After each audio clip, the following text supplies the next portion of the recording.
창세기 4장의 내용을 가지고요. 제목을 이렇게 정해보았습니다. 한번 따라하겠습니다. 가장 귀한 유산 예배 시작.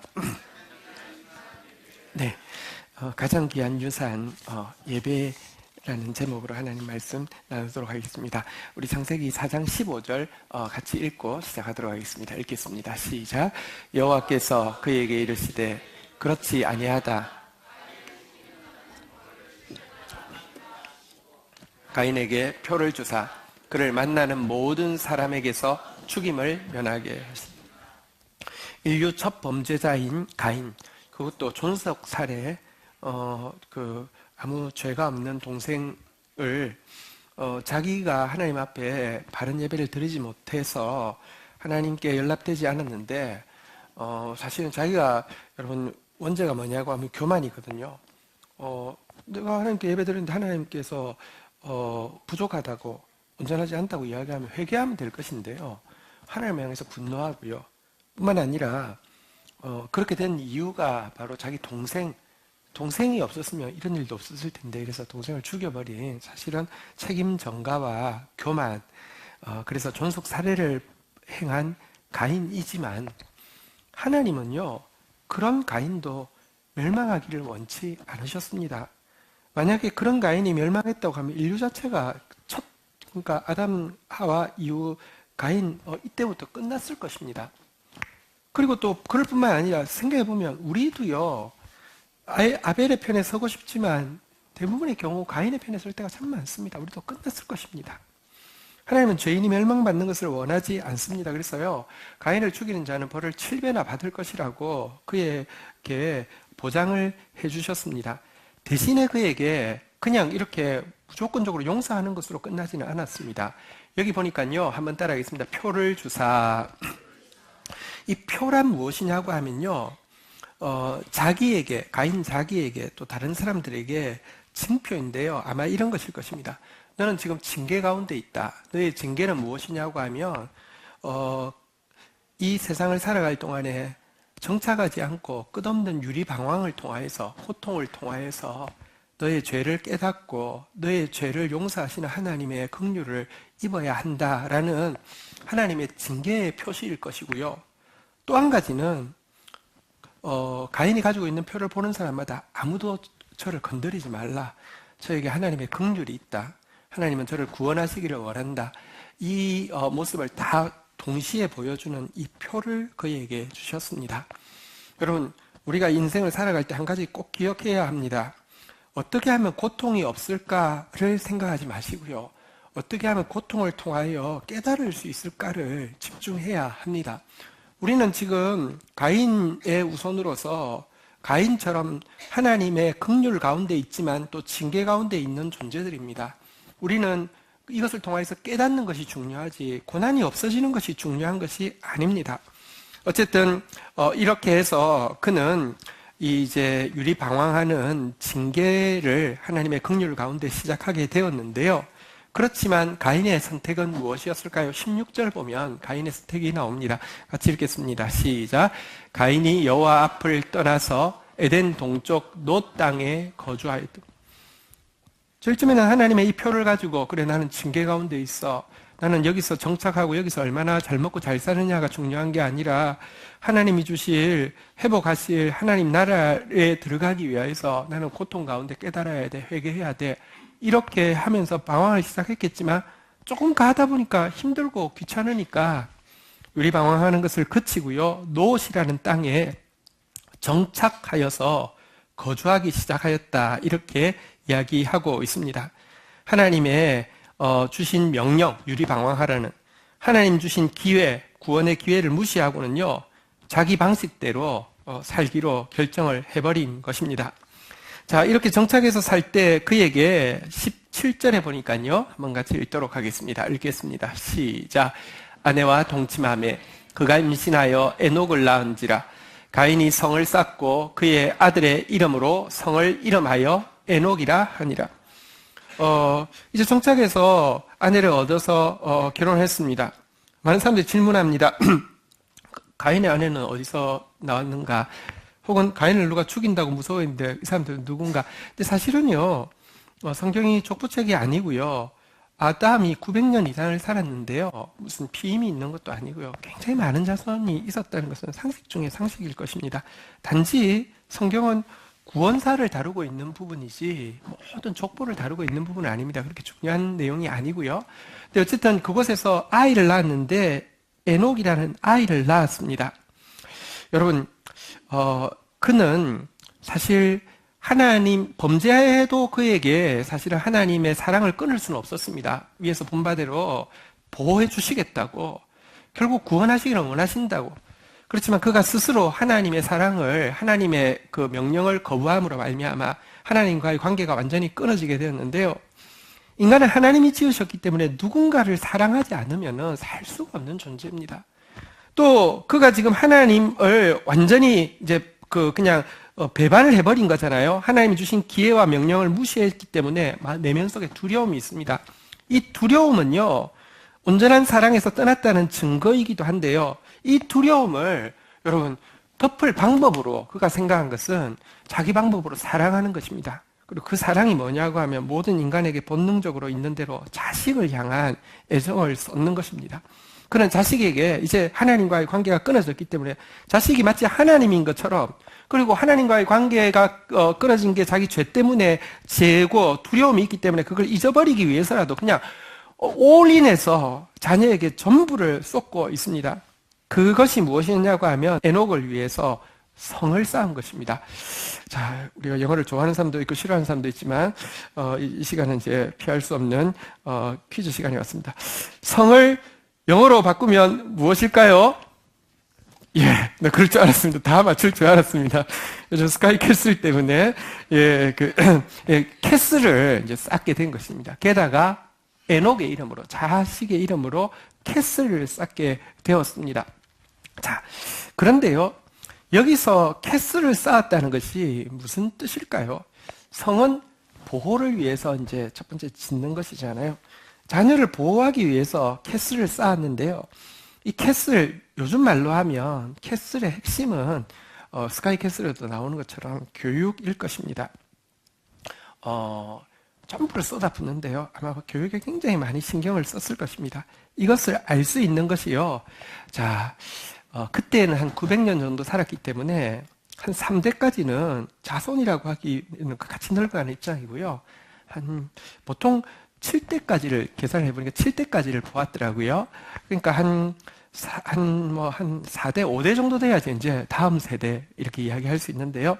딱 5대인 다음 세대까지 지금 이제 가고 나서 6대에서 그가 심어 놓았던 것의 결과를 보게 되는데 한번 좀 보도록 하겠습니다. 19절부터 한번 좀 읽도록 하겠습니다. 자, 에녹을 낳고 나서요. 5대가 라멕인데요. 라멕이 두 아내를 맞이하였으니 하나의 이름은 아다요, 하나의 이름은 실라였더라. 20절 여러분 읽겠습니다. 시작.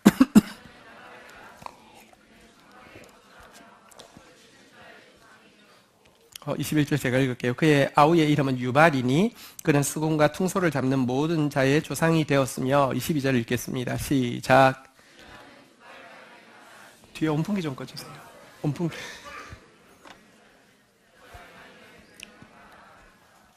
네.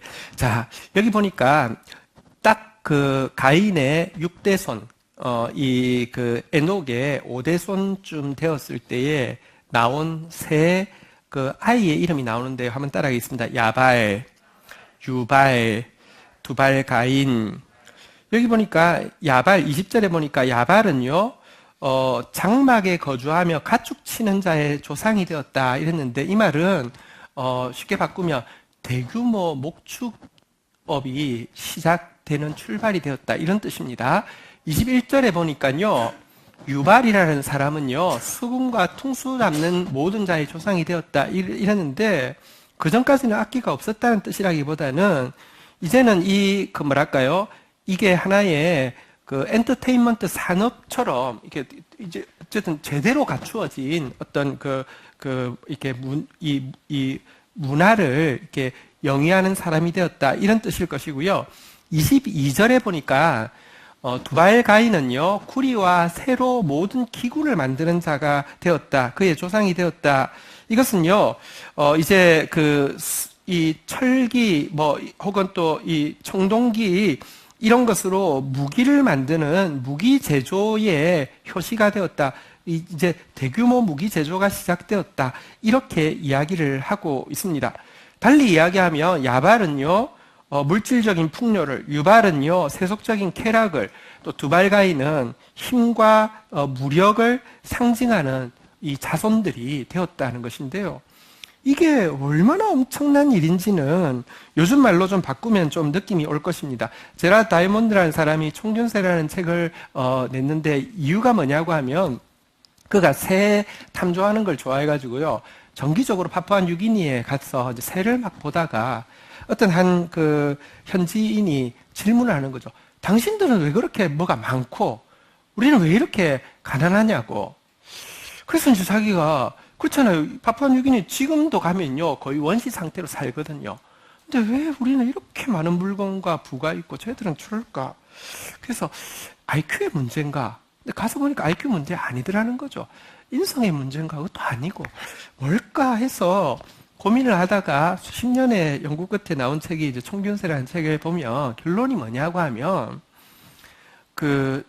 뭐랄까요? 대규모로 식량을 만들어낼 수 있는 밀이나 쌀 같은 곡물이 있었느냐 아니냐, 예를 들면 고구마나 이런 다른 걸 먹느냐, 밀이나 쌀이 있었느냐. 두 번째, 이 밀이나 쌀을 인간의 힘이 아니라 대규모로 하려고 하면 이게 목축 같은 것을 이렇게 소랄지, 사람이요 이 세상에 짐승이 참 많지만 가축화 시켜가지고요 힘을 얻을 수 있는 짐승이 몇 종류 안 되거든요. 예를 들면 소, 말, 그다음에 코끼리, 낙타.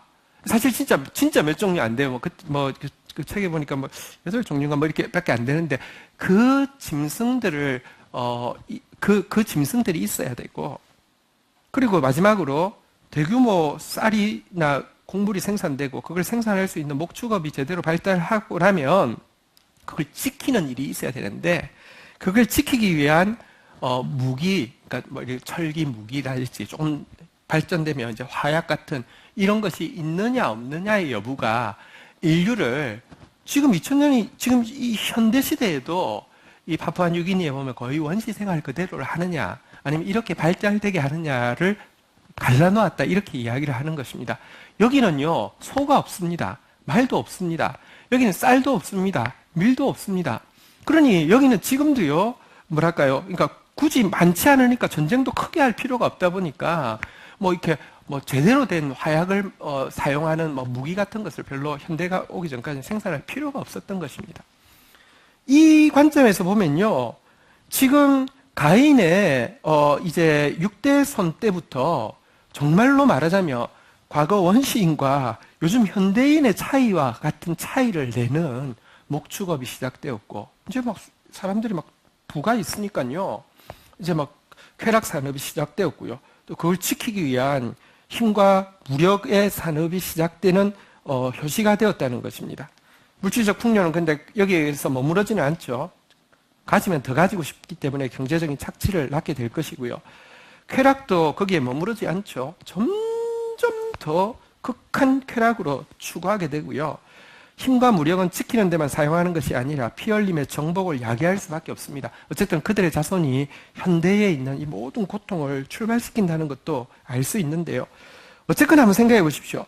당시 인류가 보통 7대를 살았는데 6대 손에서 야발, 유발, 두발 가인이 나왔으니 이제 목축업의 대명사, 엔터테인먼트 산업의 대명사, 그리고 이게 무기 산업의 대명사가 나왔으니 가인이요, 그 당시 TV가 있었다고 하면 토크쇼에 출연해가지고 어떻게 자녀 교육에 그렇게 성공했냐고, 비법이 뭐냐고 이렇게 물어볼 정도로 저는 교육에 성공한 사람이 되었습니다. 여러분, 이번에 스카이캐슬이 엄청나게 히트를 했는데 그 이유는 여러분 거기서 결론 때문이 전혀 아닌 것을 아시죠? 사실은 결론 때문이라고 하면 내용상으로 보면 우주 엄마가 이렇게 좀 지지를 받아야 되는데 예서 엄마가 더 지지를 받잖아요. 그죠? 나도 내 새끼한테 저렇게 해야 되는데, 나는 내 새끼한테 저렇게 못하는데, 전부 다 이루고 있습니다. 또 한 가지는, 여러분, 김주영 선생은 나쁜 사람이잖아요. 그죠? 근데, 이 드라마 있고 나서 대치동에서 진짜 저런 사람 있는지, 저런 사람 있으면 연결해달라는 소식, 뭐랄까요. 막 대단했다고 합니다. 사람들 전부 다, 어쨌든, 이 캐슬을 물려주고 싶은 것입니다. 교육이면 된다고 생각을 하는 것입니다. 그 출발이, 그리고 그들 입장에서 보면요. SM 이런 매니지먼트 세계적이잖아요, 그죠? 그들을 통하여서 막 이런 매니지먼트가 막 나왔고요. 막 대규모 부의 그리고 다 나왔으니 대박 아닙니까? 또 캐슬에 자기 이름을 붙여서 주었다는 것은 교육과 더불어 또 분명히 재산을 의미하겠죠. 캐슬은 아무나 가지는 게 아니지 않습니까? 한동안 잠시지만 유리방황하는 생활을 하던 가인이 이렇게 못 살겠다. 내 방식으로 살겠다. 그리고 내 자식에게만큼은 두려움이 있기 때문에 죄에 대한 두려움이 있기 때문에 심판에 대한 두려움이 있기 때문에 그걸 잊어버릴 만큼 안정된 생활을 줘야 되겠다는 일념으로 어쨌든 이를 악물고 노력해서 번듯한 소유를 물려준 것을 알 수가 있습니다. 어쨌든 여기까지가 가인이 물려준 유산이라고 하면요. 자, 아벨 대신 태어난 아들이 셋이고요. 셋에게도 자녀가 태어났는데 자녀에게 무엇을 물려주는지 한번 보도록 하겠습니다. 이어지는 25절, 26절 한번 보도록 하겠습니다. 교독하겠습니다. 아담이 다시 자기 아내와 동침하며 그가 아들을 낳아 그의 이름을 셋이라 하였으니 이는 하나님이 내게 가인이 죽인 아벨 대신 다른 씨를 주셨다 함이며 26절을 읽도록 하겠습니다. 읽겠습니다. 시작.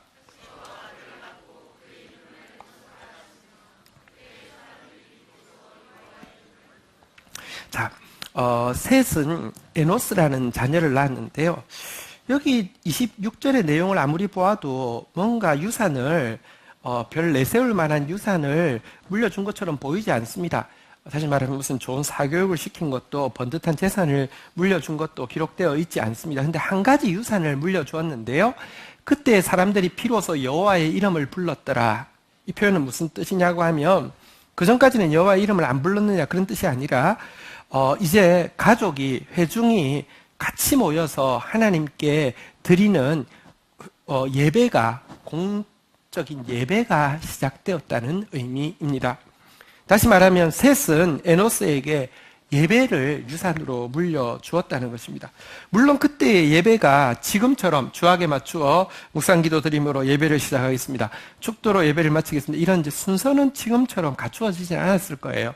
지금의 순서는 유대인들이 흩어지고 나서 회당이라는 각 흩어진 지역에서 모여서 예배를 드리는데 따로 제사장이 없고 이러기 때문에 어떻게 해야 될까 하다가 생겨진 것이 지금 우리 현대 예배까지 영향을 미친 것이고요.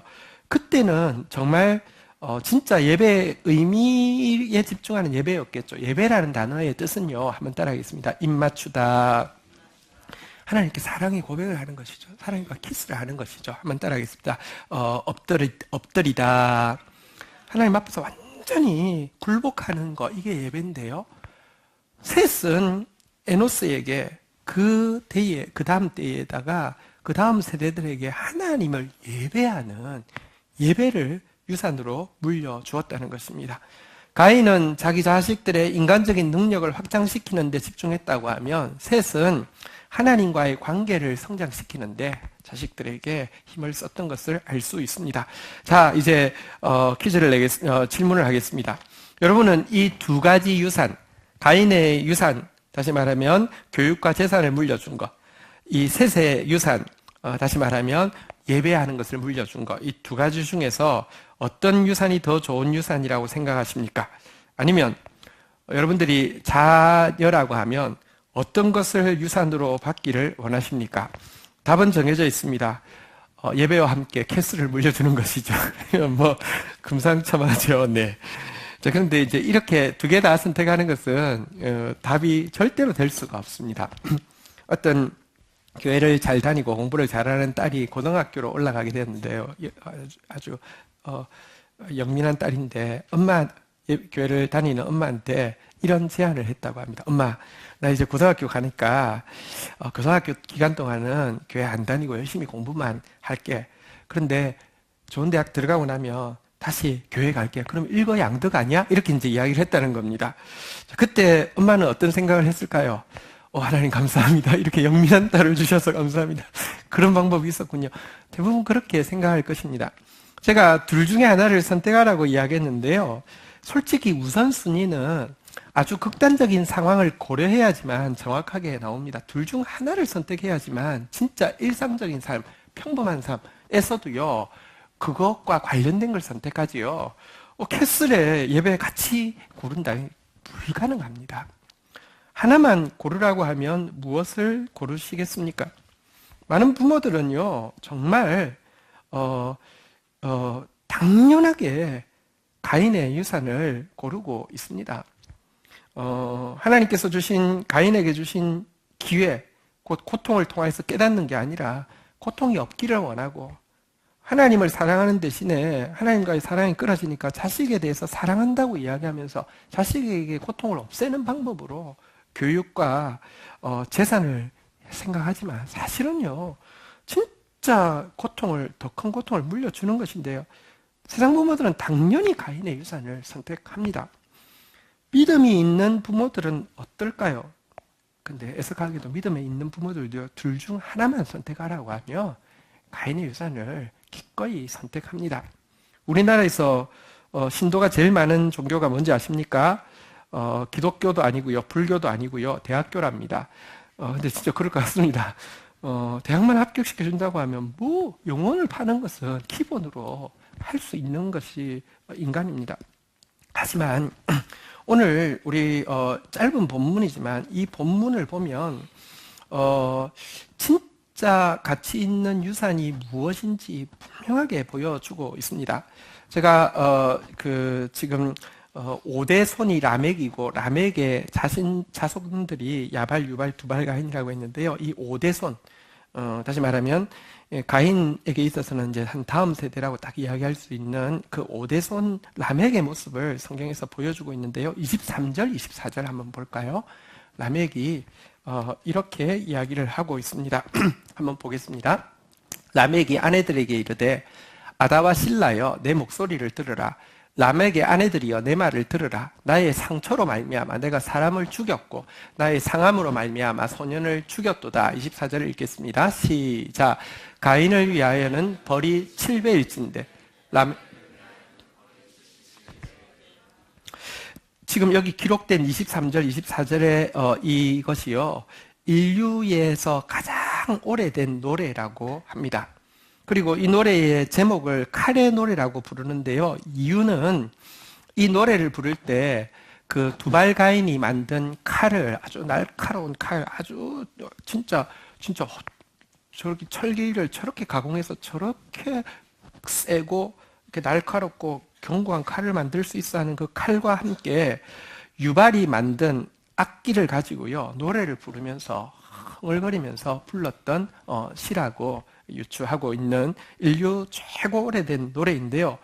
이 가사의 내용이 뭐냐고 하면요, 23절의 내용을 대략 설명하면요, 누가 나한테 상처를 입혀서 내가 그를 죽여버렸다 라고도 번역할 수 있고요, 달리 누가 나한테 상처를 입힌다면 나는 그를 죽여버릴 것이다, 이렇게 또 이야기할 수 있는 내용입니다. 그러면서 24절에 보면요, 그런데 가인을 위해서 하나님이 가인을 건드리는 자는 7배로 갚으신다고 했는데, 나를 누가 건드린다고 하면 나는 내 스스로가 77배를 갚을 것이다. 무엇으로? 이 칼을 가지고. 이런 노래입니다. 다시 말하면 이 부분을 보면요, 죄가 절대로 가만히 있지 않고 성장한다는 것을 보여줍니다. 가인은 살인한 사실을 숨겼지만 라멕은요, 그것을 떠벌려 자랑했고요.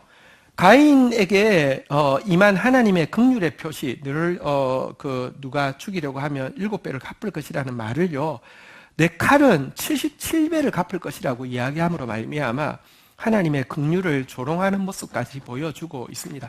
이것이 왜 하나님께서 그냥 가인에게 용서하고 없었던 일로 할게 하지 않고 고통이라는 과정을 주셨는지 이유입니다.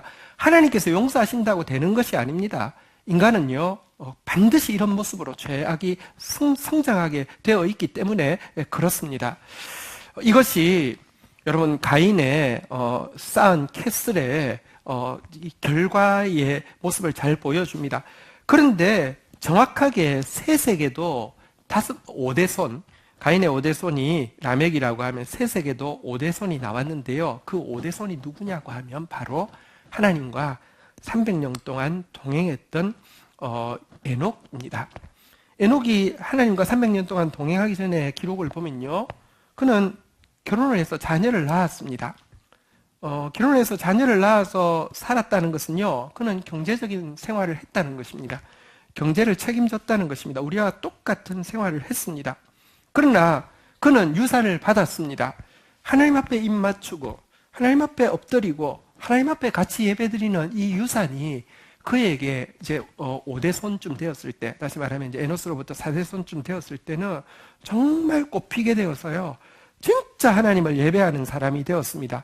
그래서 그는 모년의 300년은 하나님과 철저하게 동행했습니다. 앤드루 보나드라는 사람의 소설에 보면 욥의 마지막 날, 곧 하나님께서 천국으로 산채로 승천시키는 날의 마지막 대화를 이렇게 상상해서 기록했습니다. 하나님이 이렇게 말씀하십니다. 예, 욥이 아닙니다. 죄송합니다.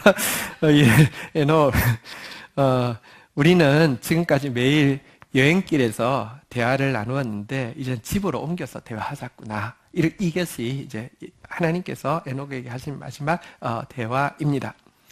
자, 5대손에서 라멕과 에녹으로 갈라졌는데요. 8대손이 되어서 어떻게 되었을까요? 제가 아까 말씀드렸는데 7대까지를 보통 보았습니다. 계산을 해보면 정확하게 가인도 7대손까지는 눈으로 보았습니다. 8대손은 그가 보지 못했는데 8대손에 무슨 일이 있었을까요? 성경에 보면 셋의 8대손이 누구냐고 하면 노아입니다. 노아 때 여러분이 아시는 대로 홍수가 일어나서요, 온 세상이 심판을 받았습니다. 다시 말하면 온 세상이 심판받지 않고는 감당할 수 없을 만큼 살인을 예찬하고요, 하나님의 긍휼을 조롱하고요, 여러분들 쾌락의 끝간대로 가고 탐욕의 끝간대로 가고 전쟁의 끝간대로 가는 모습을 가지고 있었기 때문입니다. 셋의 8대손은 구원을 통해서 새로운 출발을 하게 되었다고 하면 가인의 8대손은 멸망하여서 아무도 남지 않게 된 것이 성경의 가르침입니다. 여러분, 우리가 자녀에게 줄 수 있는 가장 귀한 유산은 재산이 아닙니다. 교육이 아닙니다. 하나님을 경외하고 그분을 예배하는 이것이 우리가 사실 물려줄 수 있는 최고의 유산입니다. 한 가지 그래도 좀 짚고 넘어가고 싶은 부분이 있습니다. 셋의 자손들, 다시 말하면 에노스를 비롯해서 에녹을 비롯해서 노아, 이 사람들은요, 세상적으로는 지리멸렬하고요, 단지 예배하는 것 외에는 할 줄 모르는 그런 존재였을까요? 많은 사람들이 학업과 예배가 상충한다고 생각을 합니다. 그래서 자녀들이 이제 고등학생쯤 되었는데도 신앙생활을 열심히 하거나 전도사님이 새로 오셨는데 학생들 제자훈련을 시킨다고 하면 마음속으로 무한히 미워합니다. 왜냐고 하면 그러면 안 되는 것이거든요. 근데 여러분, 분명한 것은 참된 이 학문과 참된 예배는 완전히 직결되어 있다는 것입니다. 성경은 가르치기를 여호와를 경외하는 것이 지식의 근본이라고 그랬습니다. 한번 따라하겠습니다. 여호와를 한번 따라하겠습니다. 경외하는 것이 한번 따라하겠습니다. 지식의 한번 따라하겠습니다. 그냥 안 따라하셔도 됩니다. 자, 따라하겠습니다. 근원이다. 그래서 여경지근 이렇게 또 이제 표현을 하는데요.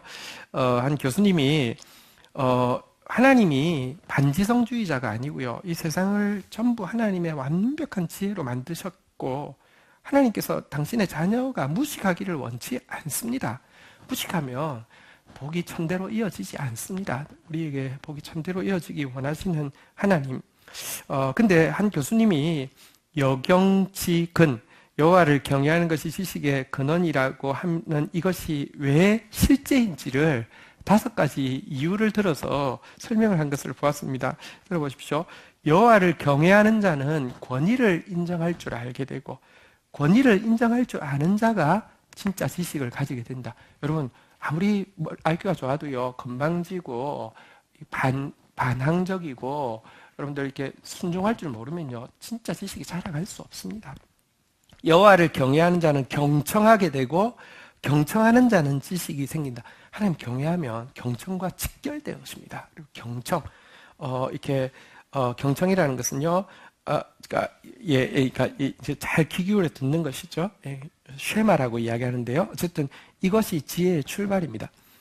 세 번째, 여호와를 경외하는 자는 하나님의 성품에 참여하게 되고, 이런 자에게 지식이 더한다 그랬습니다. 여러분, 학문에서 되게 중요한 것은 성실함이죠. 하나님이 주시는 충성됨, 여러분, 하나님께서 주시는 절제, 잠시 잘하는 것은 IQ로 될 수 있습니다. 그러나 여러분, 충성됨과 절제가 없이는 참된 지식이 자랄 수 없는데요, 여호와를 경외하는 사람에게는 정말 충성됨이 있고요, 절제가 있습니다. 여호와를 경외하는 자는 비전과 소명을 가지게 되고, 이런 자에게는 지식이 더한다. 그렇지 않습니까? 진짜 비전이 있으면요, 내가 무엇을 향해 살아야 될지를 알면요, 내가 무엇이 진짜 중요한 줄 알면 하게 되어 있습니다. 여호와를 경외하는 자에게는 경외하는 자는 통찰력을 갖게 되고, 이런 자는 지식이 더한다. 생각해 보십시오.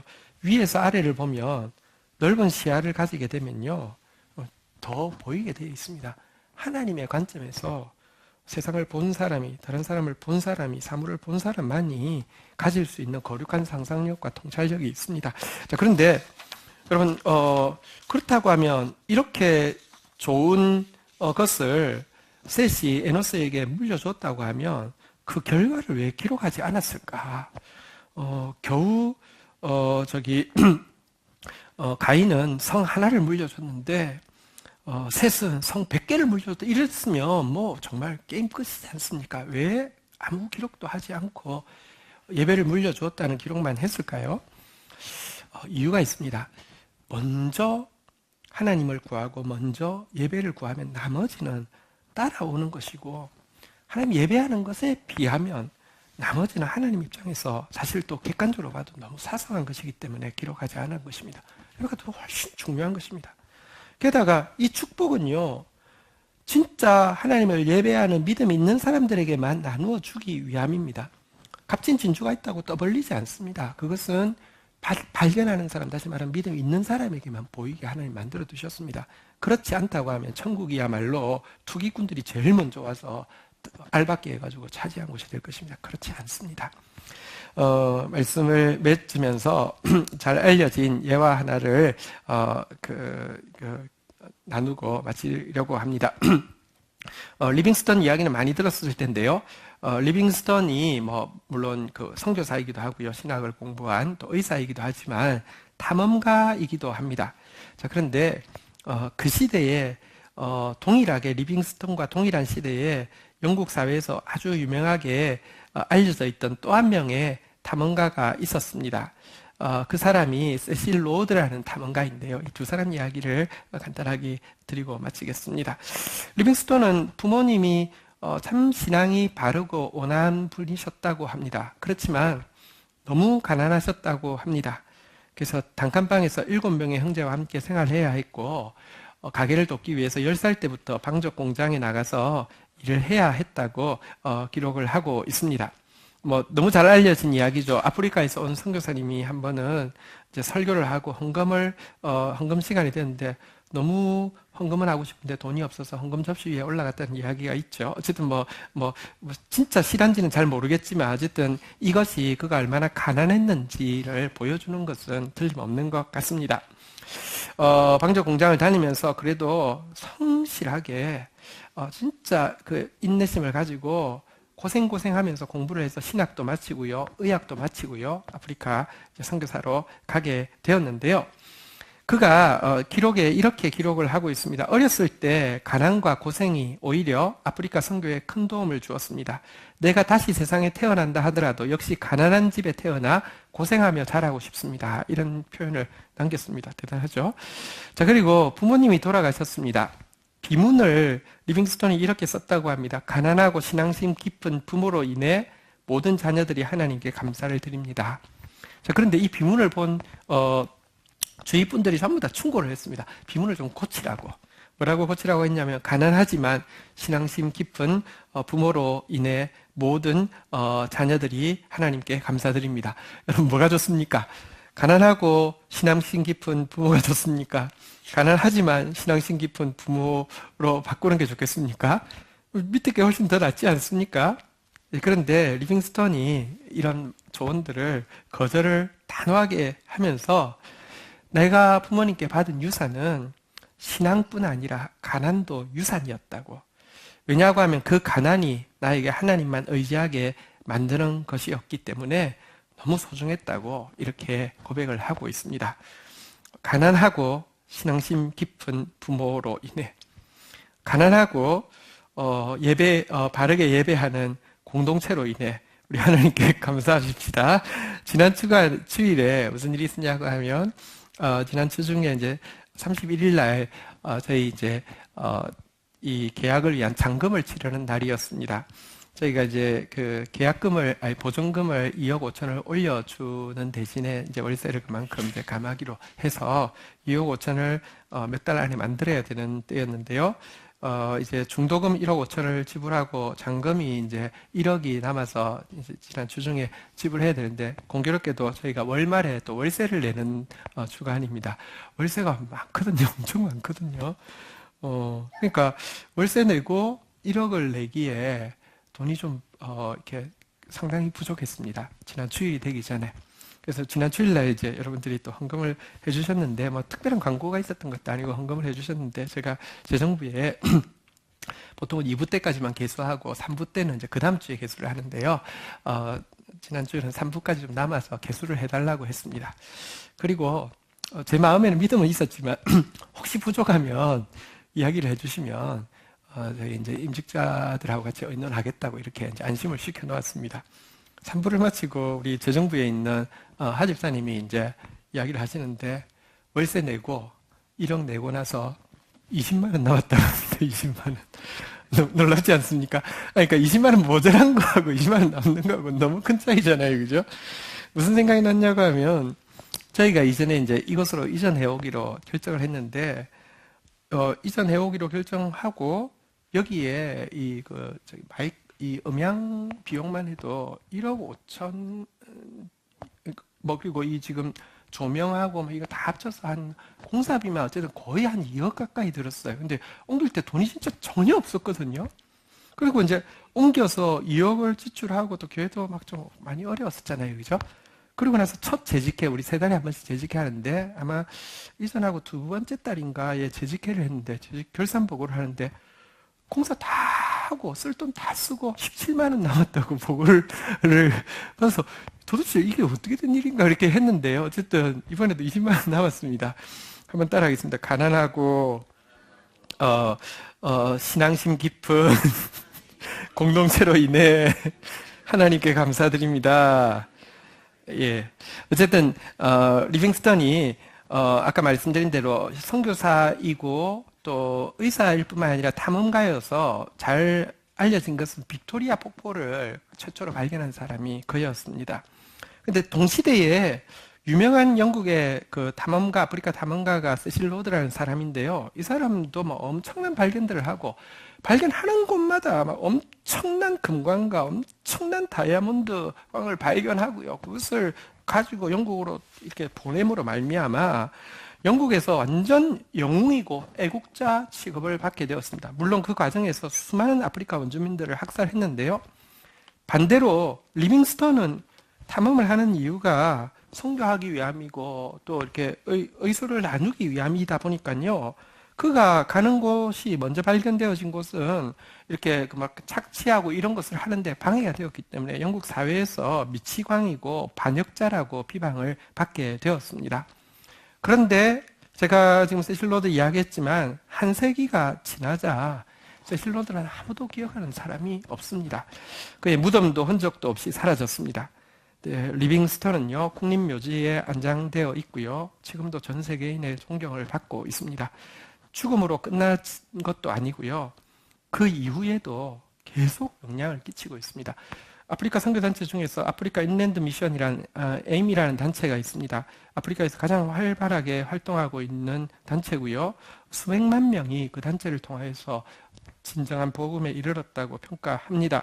이 단체의 설립자 피터 카메론 스콧이라는 사람이 이 단체를 처음 시작하게 된 것이 그가 리빙스턴의 묘비 앞에서 무릎을 꿇고 하나님 앞에 나도 이렇게 살게 해주십시오 헌신한 것이 출발이 되었다고 이야기하고 있습니다.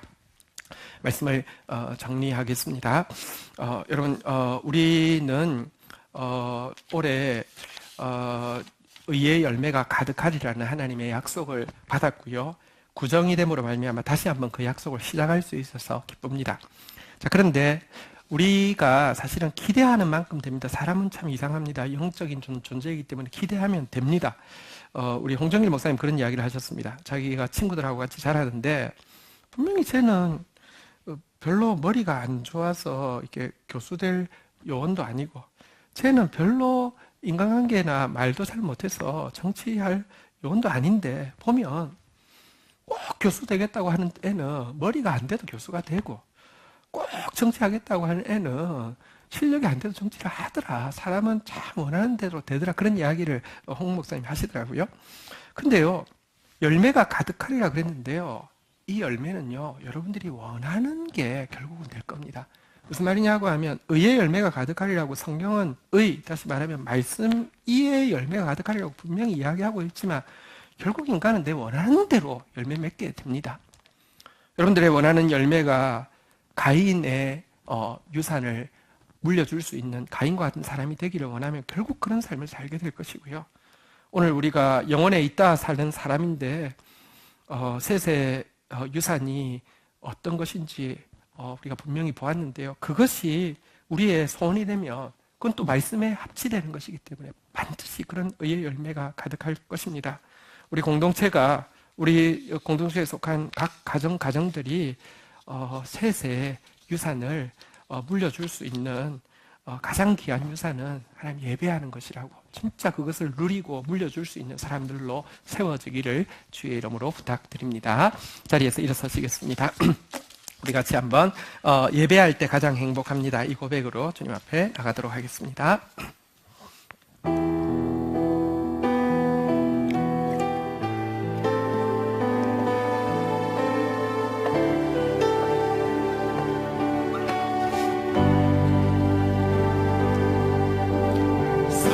살 정도로 힘든 순간이 와도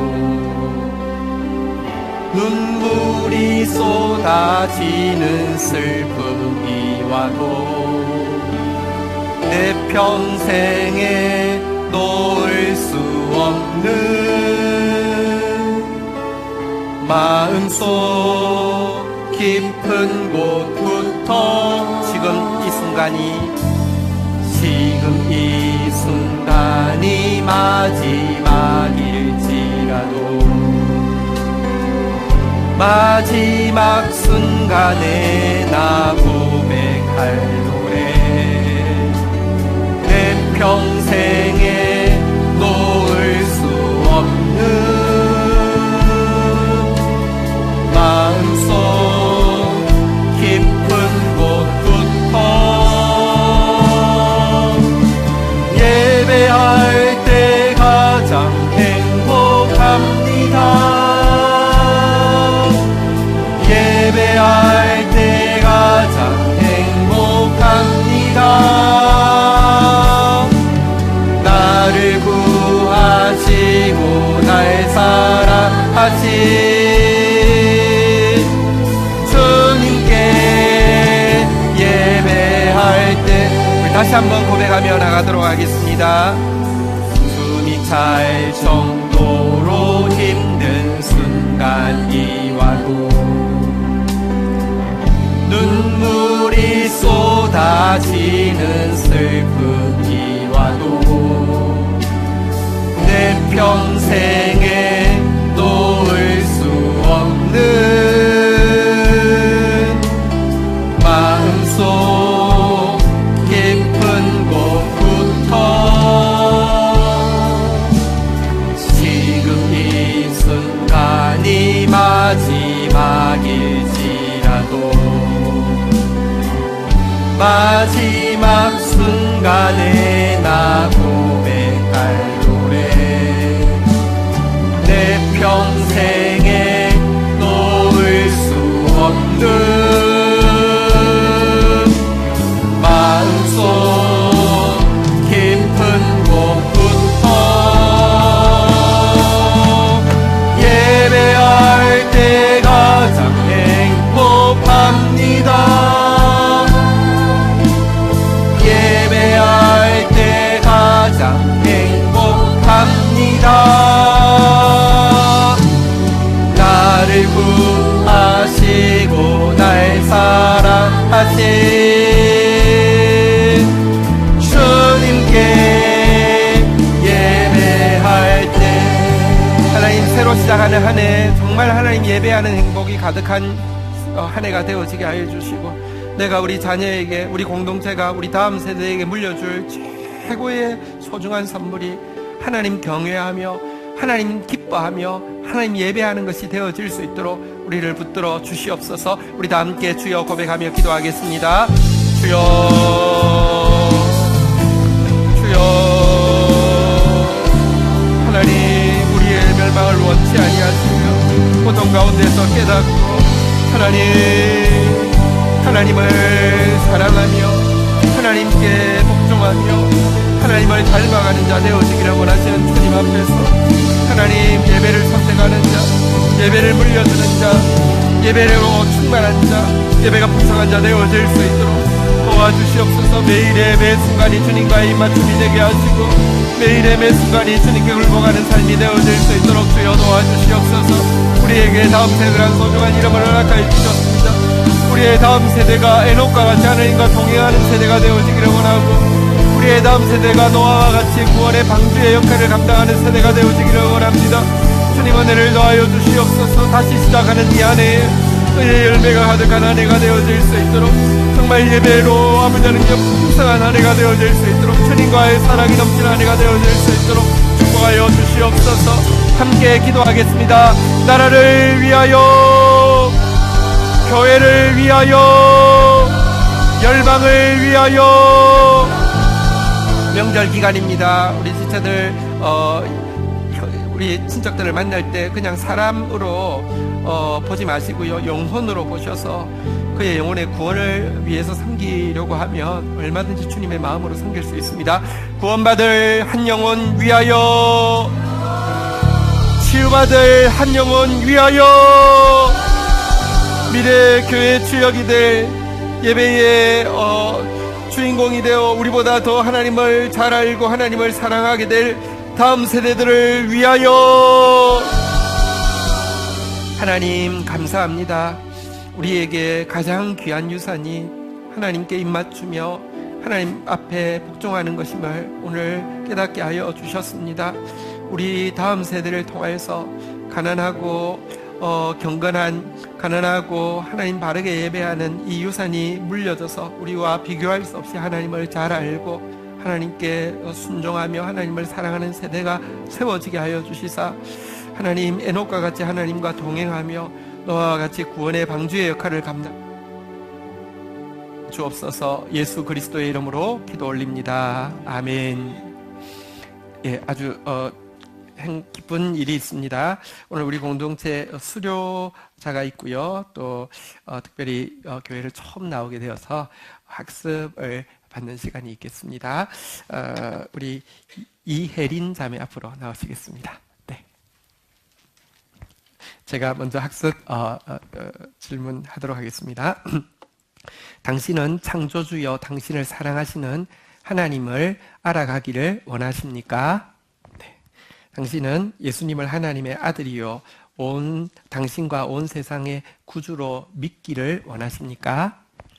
당신은 하나님과 예수님을 더 알아가기 위해 성경을 하나님께서 주신 거룩한 책으로 믿고 묵상하며 공부하는 일에 힘써 참여하기로 결심하십니까?